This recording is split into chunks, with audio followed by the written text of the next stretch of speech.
Natabangan sa mga bayronon sa ospital sa opisina sa gobernador sa Nansat 2nd District, mi kabat sa 1.2 milyon. Wayay hunong ang pagtabang nila ni Provincial Governor Lyndon Barbers sa Nansat 2nd District Representative Congresswoman Padit Barbers ngadto na sa mga pasyente nga nangadyo ng tabang sa ilang mga bayronon sa ospital diha sa Caraga Regional Hospital sukad sa milabay ng mga buyan hangtod kuman na buyan sa Oktubre.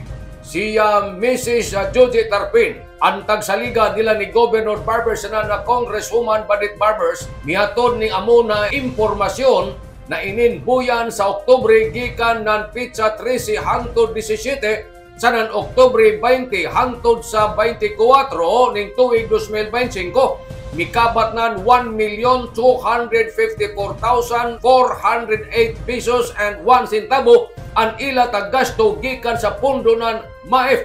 Ang tagagastuhan ng inpatients outside laboratories apil na niini ang outpatients laboratories. Laong nila ni Governor Barbers and Congresswoman Padit Barbers inin ila pagtabang ngadto sa mga pasyente yay gajud kolor politika, wayay color coding.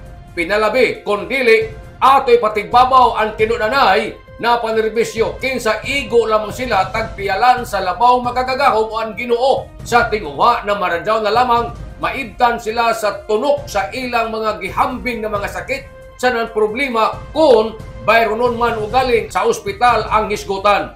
Sa dugang pamahayag ni Governor Barbers dili nato hikawan kadto mga pasyente nga nag-adyo ng tabang kay ini na sayapi dili man kon ilan ni Congressman Padit Barbers kon dili ijo ini buhis na taghatag ngadto sa gobyerno tagbalik rasab ini ngadto sa ijo.